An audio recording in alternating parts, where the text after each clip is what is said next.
Let me read you some headlines about what we're going to be hearing from her, because she says she will give details on her proposals to encourage companies to share profits with workers later this week. She is going to talk about capital gains taxes, and she says she's going to rein in excessive risk on Wall Street. She says that's not just the big banks, that's private equity as well. We're going to hear a lot from Hillary Clinton probably next week on capital gains taxes, and you have to believe she's going to raise capital gains taxes on the highest earners, which has already hurt investment in the United States. And if we hear that coming out, we've seen one of the reasons the economy is not growing, because we have to think about the science of economics as far as incentives. It typically has been thinking about scarcity. That was, you go back 200 years, it's about supply and demand. We don't have enough of something. Market forces come in and create that. We have plenty of labor. We have plenty of capital. We have plenty of skilled workers. We have plenty of unskilled workers, and the economy won't grow because the incentives to invest and expand have been impeded by policies, and that's just another policy that would get in front of that. Yeah, and look at what Hillary has advocated. I think it's just not just higher taxes, Maria. It's economic dictatorship. I mean, there's no element of public life, certainly not economic life, that she doesn't see government as playing a real integral role. That's and as you pointed out, she wants to encourage. How does government encourage business to do anything? They do it with a gun. That's what I want to know. I mean, pledges to rein in excessive risk on Wall Street, says we'll soon propose plan to revamp capital gains taxes to reward long-term investments as opposed to quick stock boosts in stock prices and quick trades. Stock buyback, she says, should not be used just for a quick boost in stock prices. Wall Street needs to reform on long term as opposed to solely quick gains. If she's going to make a policy to make it harder or more expensive to buy back stock,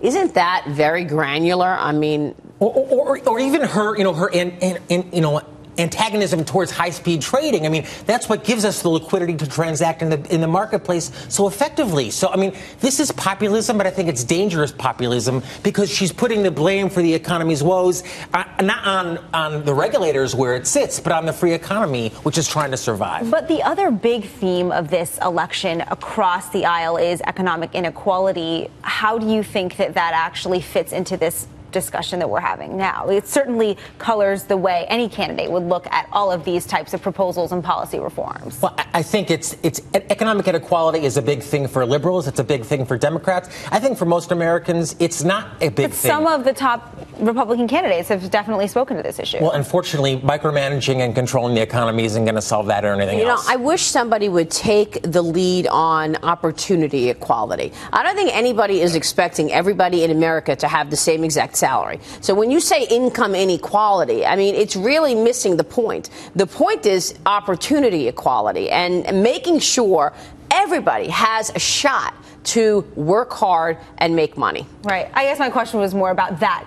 It definitely is. I know what your question is. Absolutely. Yeah. Absolutely. So it's interesting because there's the broader macro situation and then the situation of the average American, the taxpayer, which is so much a part of these stump speeches in New Hampshire and Iowa. Who have not seen their wages move. So the only way to make us equal then is to take from those who've produced, give it to those who haven't, and that's what redistribution is all about. Well, that's the way she sees it, but that's not the only way to do it, because the Republicans will say the way to do it is to provide work opportunities and help from the bottom up rather than redistribution. Exactly. Opportunity is the big key, but also look at the small business creation since the recession, where it keeps on declining. So people are not inventing the next Apple in their garage anymore. Only the large companies can innovate and create jobs right now, and that's another reason the economy's not growing. Isn't it interesting, Blake Burman in Washington, that you've got this now call for a federal investigation over the email scandal, and yet you haven't seen Hillary address it at all. And finally, we're getting sort of bits and pieces out of what her campaign will be about.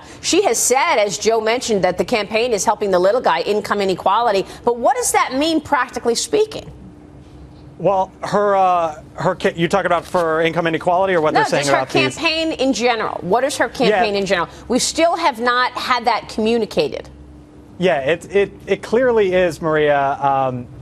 Tough for them to speak about the exact issues and whether or not they sidestep a lot of this. It's been an uphill battle for the media, for sure. Clearly, even with this issue about these documents, the emails today, they put out a statement on Twitter, and it really didn't even cut to the core of the issue. So a lot to be left desired. We'll see about that. Blake, thank you for joining the conversation. Blake Burman will take